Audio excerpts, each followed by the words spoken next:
Hey guys, welcome to How to Be Fancy. I'm Heather, and today I've got a bunch of books to share with you.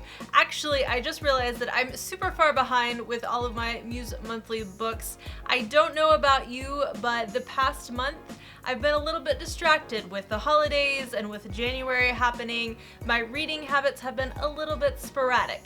And so with that, I thought it would be fun to share with you what I'm currently reading and what I've read kind of over the past month, and let you know what I thought while we go ahead and dive into the brand new box. Actually, this is a really old box. This is the box from December, but we won't talk about that. It is what it is. If you're curious at all about Muse Monthly, it is a book subscription service. Each month you get a book and some tea along with a few extra goodies.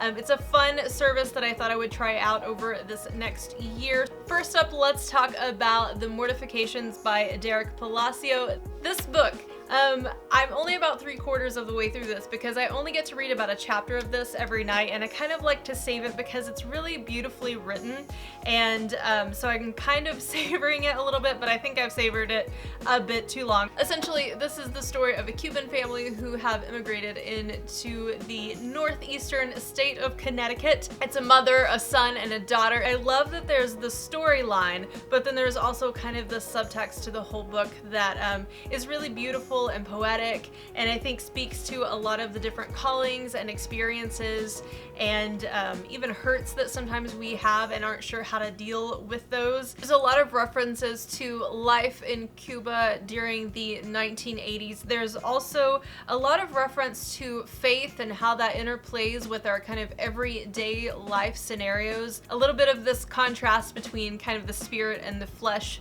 type situation, so if you're into that, I'll read you just a little part of this so you can kind of see what I mean. Soledad, the mother, speaking to her son, and she says, "Do you think I took you from Cuba simply for a better life? It's what you told me," Ulysses said. "It was partly the truth," she said. "The other truth is that there wasn't even the possibility of a so-called life in Cuba. The poor were no longer allowed just to be poor. They also had to be wretched. So if we were going to live in a shack and grow our own crappy tomatoes, why not do it here? Here we can pretend to be happy and no one cares. Poppy wanted us to be happy too," Ulysses said. "There you are wrong, because your father needed us to be miserable, or at least to pretend to be miserable, so that others would join us in his stupid cause. No one starts a rebellion when you can make salsa and brew your own beer and sit outside all night with one candle and tell stories. Revolution derives from discontent, my love." So that was The Mortifications. Other books that I have been listening to and reading are on my phone. We shall go through those and see what they have been. The other book of fiction that I read last month was All the Bright Places. It's by Jennifer Niven, and I actually listened to this on Audible, and it was fantastically narrated. This is a young adult fiction book. It's the story of Theodore Finch, who is a high school student who is fascinated, enamored with death. He's constantly contemplating ways that he might be able to commit suicide. He deals with a lot of depression, but in the midst of the story, he meets a girl named Violet. And Violet's experienced a lot of loss in her life as well, so it's kind of the story of them coming together, and each time one of them is feeling at their darkest, the other one is there to kind of lighten the load.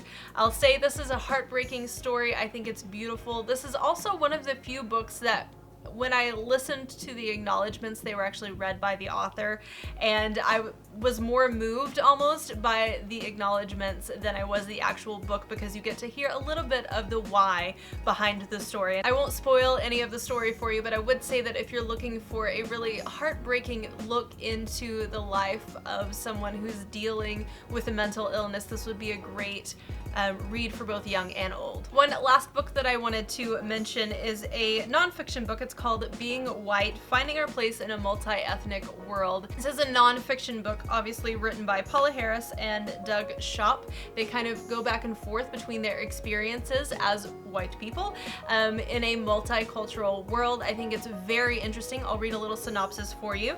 It says, "What does it mean to be white? When you encounter people from other races or ethnicities, you may become suddenly aware that being white means something. Those from other backgrounds may respond to you differently or suspiciously. You may feel ambivalence about your identity as a white person, or you may feel frustrated when a friend of another ethnicity shakes his head and says, "You just don't get it because you're white." The concept of race in America and the idea of reconciliation is something that I am constantly researching. I've been doing so for about the past 4 or 5 years. There are actually quite a few books that I could recommend on this. That is probably not the #1 book I would recommend on the subject of race and ethnicity. It's an okay but elementary look, I think. If you want more on that, you can check out my Goodreads. I usually post everything that I read over there. I don't do book reviews or anything like that, but you can just kind of see my list of books that I read. I'll leave that link down below for you.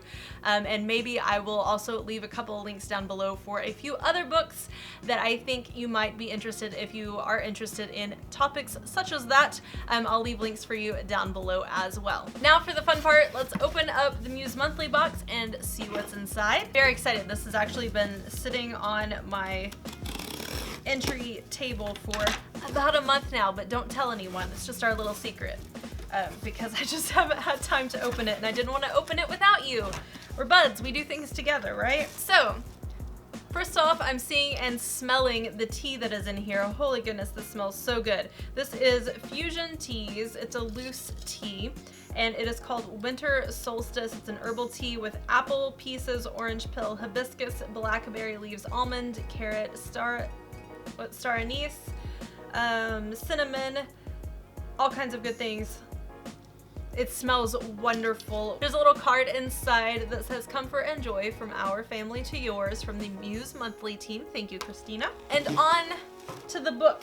It's quite a hefty book this month. It's by T.C. Boyle, and it's called The Terranauts. And it's got this beautiful kind of Art Deco-ish cover that I'm absolutely in love with. It says it's an epic story of science, society, sex, and their survival from one of the greatest American novelists today. It's 1994, and in the desert of Tillman, Arizona, 40 miles from Tucson, a grand experiment involving the future of humanity is underway.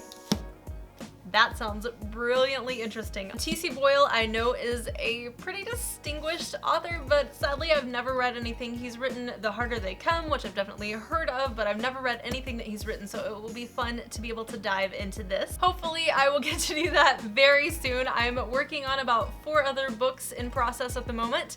I'll report back to you how those are next month.